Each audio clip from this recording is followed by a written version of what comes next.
오늘 저희가 살펴볼 사도행전의 저자는 누가복음을 기록한 저자와 동일합니다. 그럼 누가 사도행전을 기록했을까요? 누가요? 맞습니다. 네, 누가입니다. 누가는 이 바울의 2차 전도 여행부터 함께했던 그런 인물이었어요. 그래서 바울이 순교하는 그때까지 그 바울 곁을 지켰던 사람이 바로 누가였습니다. 그래서 누가복음과 사도행전은 바울과 함께하기 이전에 이 누가가 얻었던 그 자료와 함께 또 이 바울과 전도 여행을 하면서 기록한 내용들을 엮어서 만들어 기록한 책이 이 사도행전이라고 할 수 있습니다. 그러다 보니 한 저자에 의해 기록된 누가복음과 사도행전은 일관된 목적을 가지고 기록된 책이라고 볼 수 있습니다. 그래서 누가복음과 사도행전에 공통된 특징이 있는데 바로 하나는 복음의 보편성이라고 하는 특징이 있다라는 겁니다. 누가복음은 이방인뿐만 아니라 이 사회적으로 약자며 또한 소외계층인 그들, 특히 여성이나 그리고 세리 삭개오와 같은 그런 인물들을 많이 부각시켜 놨어요. 또한 사도행전 역시 예루살렘으로부터 시작해서 이방인에까지 복음이 확장되어지는 그런 복음의 보편성을 가지고 이 사도행전의 이야기가 전개가 됩니다. 또 한 가지의 특징은 성령의 그 역사가 강조된 측면이 많이 보여진다라는 겁니다. 누가복음에서는 예수님의 탄생, 또한 세례 요한의 출생, 그리고 예수님의 어린 시절, 또 승천하기 직전 제자들에게 성령의 임재하심이 나타날 것이라는 성령의 임재하심이 있을 거라는 그 약속 등 이 성령의 역사하심을 강조하고 있는 부분들이 많이 드러나고 있습니다. 그리고 사도행전 역시 우리가 잘 알고 있는 오순절 그때 무엇이 임하죠? 성령님이 임하죠. 그거와 함께 또 성령의 역사하심을 여러 부분에서 많이 강조하고 있는 것을 읽다 보면은 볼 수가 있습니다. 그래서 사도행전을 또 다른 말로는 이제 성령행전이라고도 부르기도 합니다. 그런데 이 신약 성경의 순서를 보면 예수님의 행적이 기록되어져 있는 사복음서, 그리고 그 뒤에 뭐가 나옵니까? 사도행전이 나오죠. 신약에서 이제 역사서라고 하는 사도행전이 나와요. 그 사도행전에서는 성령의 역사 속에서 복음이 이렇게 계속해서 확장되어져 나가는 그런 이야기들이 이렇게 기록되어 있어요. 그리고 이제 사도행전 뒤에 보면은 이제 여러 서신서들이 배치가 되어 있습니다. 사도 바울부터 시작해서 베드로가 쓴 서신서, 또 야고보가 쓴 서신서 등 여러 서신서들이 배치되어 있습니다. 바로 다시 말해서 이 복음서와 서신서들의 연결고리 역할을 하는 게 사도행전이라는 거죠. 즉 복음서와 서신서들 사이에서 역사서라고 할 수 있는 이 사도행전에는 복음이 어떻게 이방인에게까지 흘러갔는지를 보여주고 있다라는 거죠.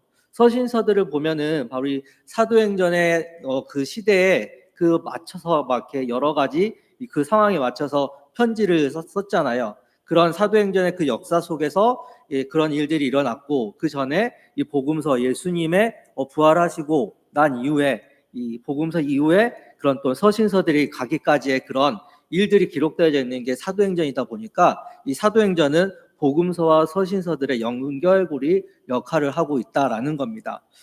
그래서 오늘은 이 사도행전을 통해서 성령의 역사 속에서 복음이 어떻게 흘러갔고 또한 우리에게 주시는 말씀은 무엇인지 한번 살펴보려고 합니다.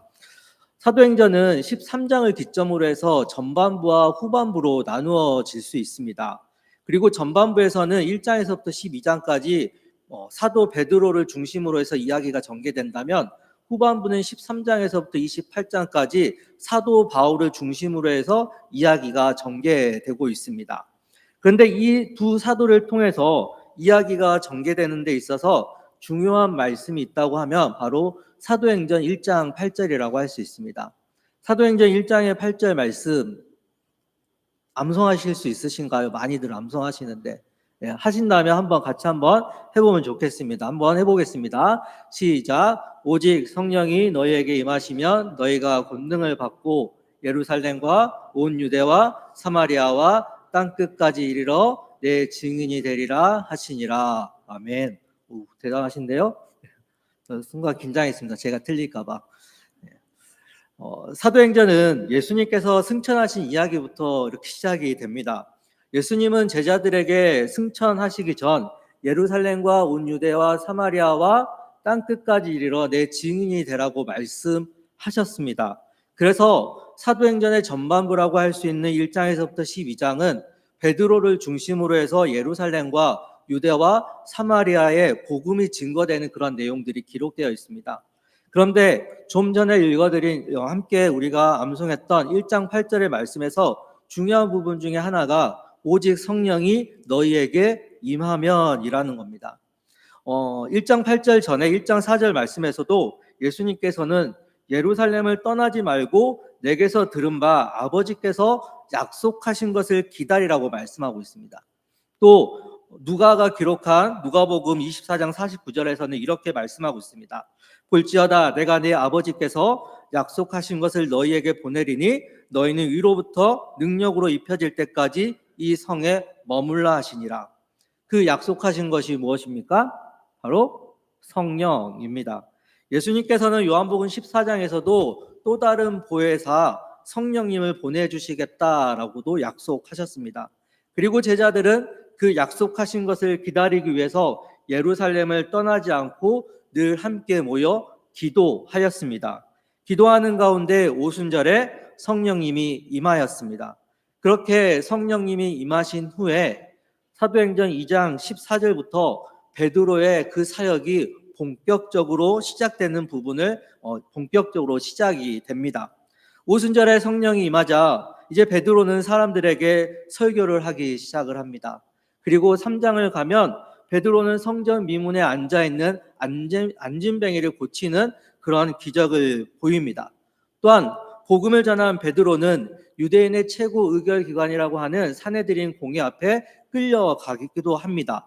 그런데 그곳에서 베드로는 다른 이로서는 구원을 받을 수 없으니 천하 사람 중에 구원을 받을 만한 다른 이름을 우리에게 주신 일이 없다라고 담대하게 예수님을 증거합니다. 그러자 산헤드린 공회원은 베드로에게 예수님의 이름도 말하지 말고 가르치지도 말라고 경고를 합니다. 하지만 베드로는 이때 뭐라고 얘기하냐면 너희의 말을 듣는 것이 하나님의 말씀을 듣는 것보다 옳은가 판단하라. 우리는 보고 들은 것을 말하지 아니할 수 없다라고 하며 담대하게 선언을 합니다. 예수님을 부인하였던 베드로에게서 이런 담대함이 어디서 생겨났을까요? 스가랴서 4장 6절에서는 이렇게 말씀하고 있습니다. 만군의 여호와께서 말씀하시되 이는 힘으로 되지 아니하며 능력으로 되지 아니하고 오직 나의 영으로 되느니라. 즉 우리의 힘과 능력으로 되는 것이 아니라는 거죠. 오직 성령이 너희에게 임하면 바로 하나님의 영인 성령의 권능이 우리에게 임할 때 가능하다라는 겁니다. 그러니 우리가 복음을 전하기 위해 구해야 할 것이 뭐겠습니까? 바로 성령입니다. 성령 충만함에 그 은혜가 임할 때 오늘 오전 설교에서 담임 목사님이 말씀하신 그 세례 요한과 같이 또한 이 베드로와 같이 예수의 길을 따르며 복음을 담대히 외칠 수 있다라는 겁니다. 우리 성령 충만함의 은혜가 우리 성도님들 가운데 가득 임하기를 간절히 소망합니다. 그렇게 베드로를 중심으로 복음이 예루살렘에서 증거되었습니다. 그리고 베드로를 비롯한 사도들은 이제는 초대교회의 7 집사를 택하기로 하였습니다. 그리고 이 사도들은 기도하는 일과 말씀 사역에 더욱 힘썼습니다. 그런데 7 집사들도 마찬가지로 사도들처럼 복음을 전하였습니다. 그 중에 대표적인 사람이 바로 스데반 집사였습니다. 스데반 집사는 복음을 전하다가 순교를 당하였습니다. 스데반 집사의 순교 이후에 이제 예루살렘에 있는 교회에는 큰 박해가 일어났습니다. 그래서 8장 1절을 보면 사도 외에 예수를 믿는 사람들은 박해를 피해서 유대와 사마리아의 모든 땅으로 흩어지게 되었다라고 합니다. 그리고 8장 4절과 5절에 보면 그 흩어진 사람들이 두루 다니며 복음의 말씀을 전하였고 7 집사 중에 또 한 명인 빌립은 사마리아 성에 내려가서 그리스도를 백성에게 전하였다라고 말씀하고 있습니다. 즉 사도행전 1장 1절에서부터 8장 4절까지 복음이 예루살렘에 증거되었다라고 하면 이제는 8장 5절에서부터 12장까지는 유대와 사마리아까지 복음이 전해지는 이야기가 전개되었다라는 거죠. 그렇게 유대와 사마리아까지 복음이 전해지는 가운데 9장을 보면 바울이 예수님을 믿는 사람들을 잡으러 가기 위해서 다메섹으로 가는 중에 호련한 빛이 바울을 사로잡죠. 그리고 이 바울은 예수님의 음성을 듣게 됩니다. 그리고 예수님을 영접하는 사건이 9장에서 기록이 됩니다. 그리고 이러한 사건이 있는 동안 9장에서부터 11장을 보면 베드로는 루다라는 지역에 살고 있는 그 애니아라고 하는 사람의 중풍병을 고칩니다. 또한 요바에 있는 다비다라고 하는 그 여제자가 죽게 되자 그녀를 살리는 기적을 보입니다. 또한 이방인이며 군대 백부장인 고넬료와 또한 그와 함께한 모든 사람에게 복음을 전합니다. 복음을 전하자 그들에게는 성령이 임하는 사건이 11장에 또한 일어나게 되죠. 그리고 전반부의 마지막이라고 할 수 있는 12장을 보면 사도 야고보는 예수님의 12제자 중에 최초로 순교하는 순교자가 됩니다. 이때 베드로는 옥에 갇히게 됩니다. 그러나 천사는 옥에 갇혀있는 베드로를 깨우고 옥에서 빠져나오게 합니다. 그런데 12장 5절을 보면은 이 베드로가 옥에 갇혀있을 때 초대교회 성도들은 무엇을 하고 있었냐면 그를 위하여 간절히 하나님께 기도하였다라고 12장 5절에서 말씀하고 있습니다. 바로 교회는 무엇하는 교회입니까? 무엇하는 공동체일까요? 기도하는 공동체라는 겁니다. 함께 한 마음이 되어 기도할 때 묶여있는 것이 풀리는 하나님의 역사를 경험하는 곳이 바로 교회라는 겁니다. 함께 기도할 때 복음이 확장되어지는 그런 놀라운 은혜가 있는 곳이 바로 교회라는 겁니다. 이번 홈커밍 데이에 많은 분이 오셨습니다. 저는 호산나 교회가 함께 기도하였기 때문에 이번 홈커밍 데이에 많은 분이 오셨다라고 믿고 있습니다. 그러니 우리 기도하기를 멈추지 않는 우리 호산나 교회가 되기를 간절히 소망합니다. 또한 우리가 기도할 때 성도님들의 묶여있는 것이 풀어지는 그런 놀라운 주의 은혜가 있는 줄 믿습니다. 그러니 우리 앞으로도 계속해서 기도하는데 더욱더 힘쓸 수 있는 우리 성도님들이 되시기를 주님의 이름으로 축원합니다. 그렇게 성령님의 역사하심 아래 베드로를 중심으로 예루살렘과 유대와 사마리아 땅에 이러한 복음이 전해졌다면 이제는 후반부인 13장부터 28장까지 누구를 중심으로 이제 이야기가 흘러간다고 했습니까? 사도 바울을 중심으로 이제 흘러간다고 했습니다.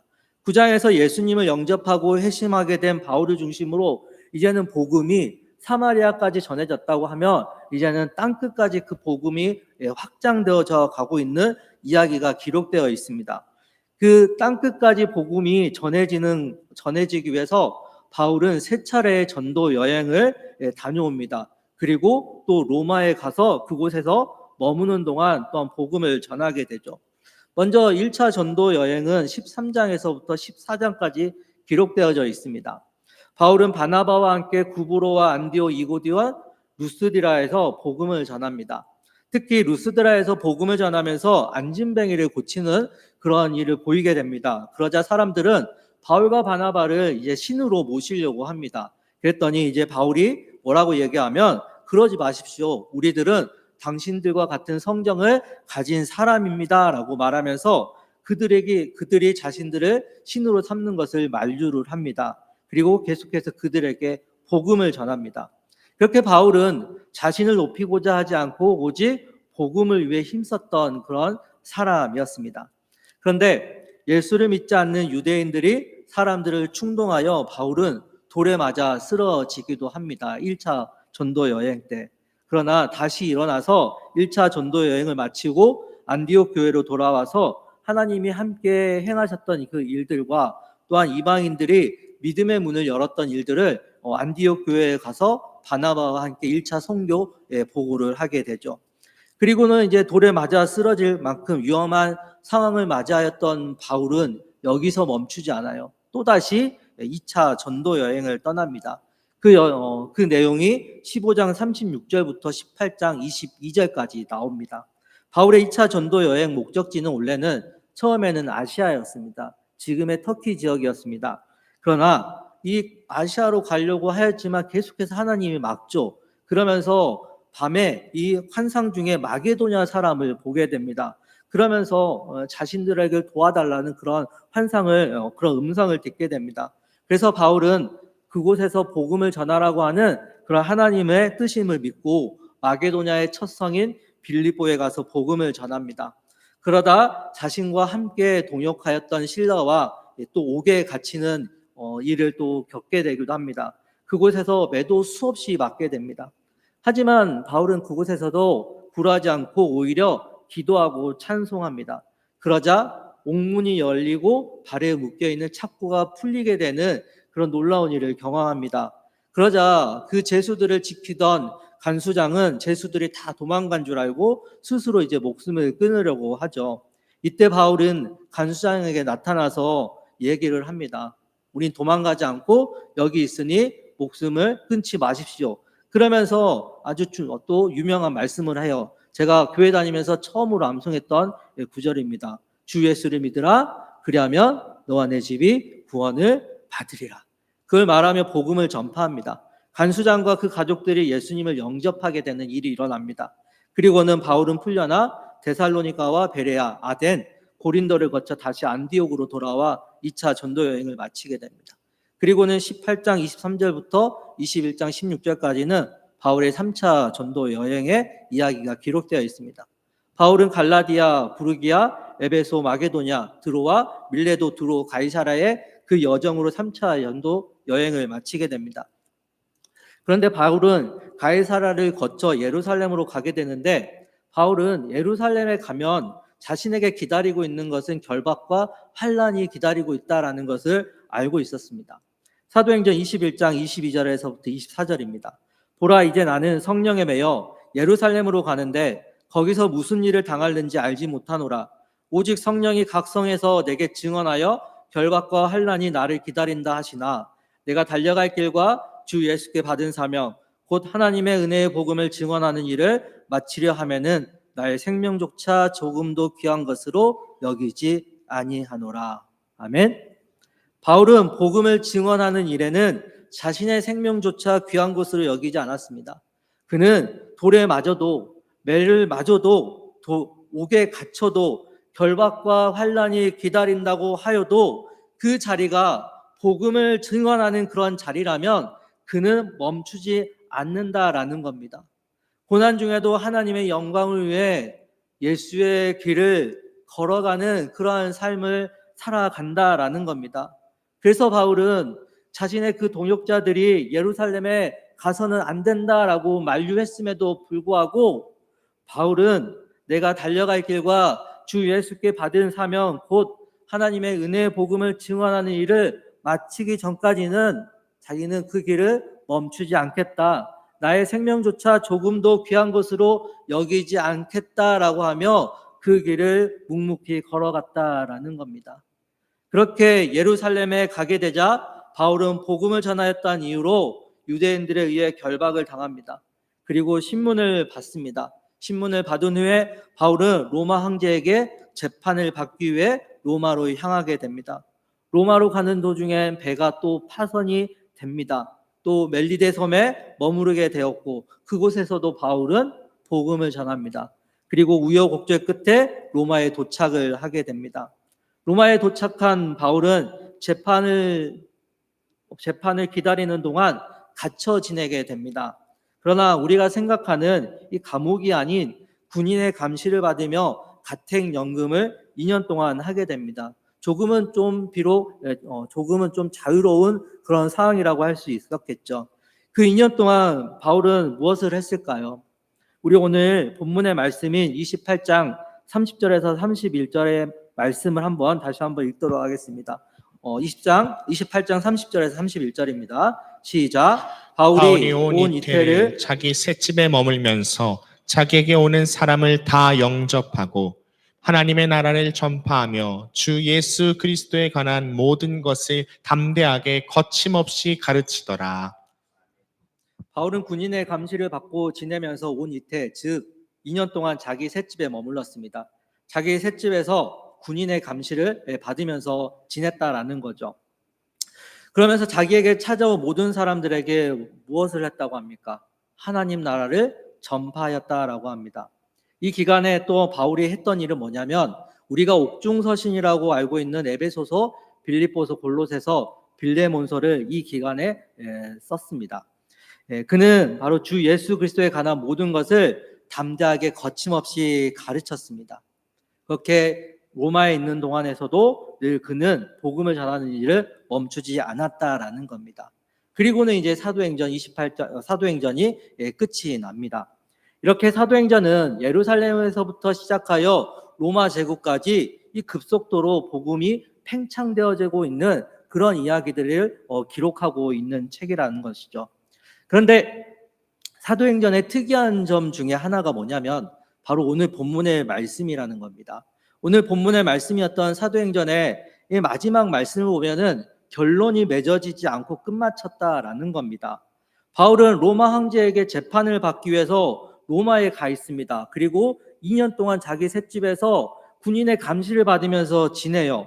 그러면 어때요? 그 다음 이야기가 뭔가 흘러나와야 되잖아요. 재판을 받고 이 재판의 결과가 어떻게 되었는지 뭔가 이렇게 나와야 되는 거잖아요. 그러면서 그 이후의 삶이 어떻게 진행되어졌는지를 보여줘야 되는 게 좀 맞지 않습니까? 뭔가 이렇게 뭔가 우리 되게 궁금증을 유발하는 그렇게 뭔가 이렇게 누가가 쓴 것 같은데 뭐 성경을 뭐 계속 읽어보라고 막 이렇게 썼을까요? 아니면 우리의 어떤 상상력을 유발하기 위해서 이렇게 끝을 맺었을까요? 바로 사도행전의 목적은 사도의 일생을 기록하기 위한 책이 아니라는 겁니다. 사도행전의 목적은 뭐냐? 성령의 역사 속에서 복음이 예루살렘과 온 유대와 사마리아와 땅끝까지 전해지고 있는 복음의 보편성, 복음의 확장성, 복음의 연속성을 목적으로 쓰여진 책이라는 겁니다. 그래서 바울이 계속해서 복음을 담대하게 거침없이 가르치고 있는 것처럼 복음 증거는 초대교회에서만 머무러지는 것이 아니라 그 초대교회에서 시작하여 후대교회, 다시 말해서 오늘날 우리 교회, 우리 호산나 교회가 해야 할 그 사명이라는 것을 전하기 위해 쓰여진 책이라는 겁니다. 따라서 액츠 29라고 얘기하는데 바로 땅끝까지 이르러 복음 전파하며 사도행전 29장을 계속해서 써 내려가야 한다라는 것을 써 내려가야 함을 우리에게 도전해 주고 있는 책이 바로 이 사도행전이라는 겁니다. 사도행전은 28장 31절에 끝나죠. 바울의 이야기가. 근데 바울의 그 이후의 이야기가 좀 궁금하시지 않습니까? 아니요. 그럼 그냥 넘어가겠습니다. 궁금하십니까? 네. 바울은 이제 AD 63년경 석방이 됩니다. 그 이후의 삶은 이제 사도행전에 기록되어져 있지 않지만 AD 67년경에 다시 감옥에 바울은 갇히게 돼요. 두 번째로 바울이 갇히게 되는데 이때는 가택연금이 아니라 우리가 좀 흔히 알고 있는 그런 감옥이에요. 제가 로마에 갔을 때 한번 그 바울이 갇혀있던 그 감옥에 갔었는데 정말 이렇게 그곳에서 어떻게 지냈나 싶을 정도였거든요. 그곳에서 이제 바울은 갇히게 되는데 이제 두 번째 투옥하기 전에 바울이 썼던 편지가 디모데전서 디도서였습니다. 그리고 이제 바울은 갇히기 전에 당시 이제 세계 땅끝으로 여겨지고 또 바울이 정말 가고 싶어하였던 서바나 즉 스페인을 방문하였던 곳으로 또 이렇게 전해지고 있습니다. 그리고는 이제 바울은 다시 투옥이 되어서 마지막으로 디모데후서를 기록하게 되죠. 그리고는 AD 68년에 네로에 의해서 순교를 당하게 됩니다. 그렇게 바울은 비록 사도행전 28장 이후의 삶이 기록되어져 있지는 않지만 회심 이후 그는 죽는 그 순간까지 거침없이 담대하게 복음을 전하면서 사도행전 29장을 계속해서 내려갔다라는 겁니다. 바울이 순교했을 때 그 이야기도 듣고 순교지도 다녀왔었는데 순교 당하는 그 순교지까지 이제 죄인들을 한 100m 뒤에 이렇게 줄을 세워놓는다고 합니다. 그러면서 이렇게 이제 투벅투벅 걸어가서 이제 거기서 참수형을 당하는데 바울은 그 순교 참수형을 당하는 그곳까지 자기가 이제는 예수님을 만나러 가는데 자신은 두 발로 걸어갈 수 없다라고 얘기하며 무릎을 꿇고 그곳까지 걸어가서 참수를 당하는 그런 순교를 당했다고 합니다. 그만큼 바울의 그 신앙이 또 예수님을 향한 그 사랑의 마음이 얼마나 깊은지를 알 수 있겠죠. 오늘 설교 제목은 저는 브라보 마이 라이프라고 했습니다. 저는 오늘 본문의 말씀과 이 사도행전에 기록되어 있는 베드로와 바울의 삶을 봤을 때 이 제목만큼 어울리는 제목이 없다라는 생각을 합니다. 그래서 이 본문에 이렇게 계속 저도 자주 설교를 하긴 했지만 다른 제목이 생각이 안 나요. 브라보 마이 라이프라는 이 제목밖에 생각이 안 납니다. 브라보는 좋다라고 하는 뜻이죠. 우리말로 하면 얼씨구나, 지하자, 좋다, 이런 뜻이에요. 잘한다, 좋다, 만세, 신난다. 그래서 브라보 마이 라이프, 우리말로 하면 신나는 나의 인생아, 지하자, 얼씨구 좋다, 나의 인생아, 이렇게 얘기할 수 있습니다. 바로 베드로와 바울은 이런 인생을 살았다고 말할 수 있지 않을까요? 우리 주님이 보실 때 브라보 your life, 그래 좋다 너의 인생, 그렇게 말하지 않았을까요? 비록 그들의 삶이 한때는 예수님을 모른다고 부인하고 또는 그리스도인을 핍박하는 그런 인생이었으나 예수님을 나의 주인으로 모시며 예수님의 명령에 따라 성령의 역사하심 속에서 예루살렘과 유대와 사마리아와 땅끝까지 거침없이 담대하게 복음을 전하는 그런 인생으로 살아갔으니 그들의 삶은 브라보 마이 라이프라고 말할 수 있는 그런 인생이라는 겁니다. 그렇다면 우리도 그런 인생 살아보고 싶다라고 하는 그런 도전을 받아야 하지 않겠습니까? 사도행전을 읽을 때마다 나의 인생도 브라보 마이 라이프라고 하는 그렇게 외칠 수 있는 그런 삶을 살아가겠다라는 그런 도전을 가지고 나아가야 하지 않겠습니까? 금요 기도에 학교앞 전도를 합니다. 그렇죠? 지난 금요일 날 이제 안남중학교에서 학교앞 전도를 하는데 담임 목사님이 한 학생을 보자 이렇게 얘기합니다. 오랜만이다? 키 많이 컸는데? 지난주보다는 좀 낫지 않습니까? 아닙니까? 저는 그래도 계속해서 할 겁니다. 거침없이 담대하게. 네. 우리가 안남중학교 붕어빵 전도를 왜 해야 합니까? 요즘은 작년과 같지 않게 이 아이들이 먹겠다고 많이 오지 않기도 합니다. 아이들이 오지 않을 때도 있는데, 그래서 오랜만에 보기도 하고 또 안 본 사이에 키도 많이 커 있는 그런 아이들을 보기도 합니다. 근데 우리는 그 아이들을 오랜만에 보아도 그 아이들이 우리보다 키가 더 크고 덩치가 더 커도 우리는 멈추지 말아야 한다는 거죠. 우리는 계속해서 거침없이 담대하게 복음을 증언하는 일을 멈춰서는 안 된다라는 겁니다. 그렇게 우리는 브라보 마이 라이프라는 그런 인생을 살아가야 한다라는 겁니다. 왜냐하면 그게 바로 우리가 살아가야 한 인생의 이유이기 때문입니다. 제가 누구라고 말씀을 드리진 않겠습니다. 오늘 설교 예화로 쓴다고는 미리 선전포고를 했습니다. 한 권사님이 금요 예배가 딱 끝났는데 핸드폰을 보자 막 울기 직전이에요. 어머 어떡해. 왜 그런지 아십니까? 자신이 응원하는 야구팀이 우승했다는 겁니다. 그 팀을 향해 얼마나 막 그걸 보고 브라보라고 막 외치고 싶었었겠습니까? 마치 작년에 저를 보는 것 같았습니다. 작년에 제가 응원한 팀 우승했거든요. 근데 자신이 응원하는 팀 우승해서 감격하는 것도 좋죠. 근데 우리를 위해 이 땅에 오신 예수님께 감격하면서 그분이 주신 그 생명의 가치를 가지고 살아가는 것이 얼마나 더 큰 기쁨이겠습니까, 우리에게. 그런 의미에서 사도행전은 우리가 브라보 마이 라이프의 그 인생을 살아가기를 위해 도전을 주는 책이라고 할 수 있습니다. 그러니 베드로와 바울이 그리고 우리 믿음의 선조들이 하나님께서 보시기에 브라보라고 외칠 만큼 거침없이 담대하게 복음을 전하며 사도행전을 써내려가며 살았던 것처럼 우리의 삶 역시 그 복음을 들고 사도행전을 써내려갈 수 있는 브라보 마이 라이프의 인생을 살아가야 하겠습니다. 비록 교회 행사로 열린 올해 홈커밍 대회는 끝났습니다. 그러나 우리는 계속해서 사도행전의 이 홈커밍 데이를 써내려가는 브라보 마이 라이프의 그런 인생이 되어야 하겠습니다. 왜 그래요? 우리는 바로 복음의 빚진 자이기 때문입니다. 그리고 그런 우리를 향해서 예수님은 복음이 계속해서 확장되어져 가기를 바라시고 계시기 때문입니다. 그렇게 브라보 마이 라이프, 지하자 올시구나 좋다 나의 인생아, 그렇게 마지막까지 외치며 살아가는 그런 가치 있는 삶을 살아갈 수 있는 우리 호산나 교회 성도님들이 되시기를 바랍니다.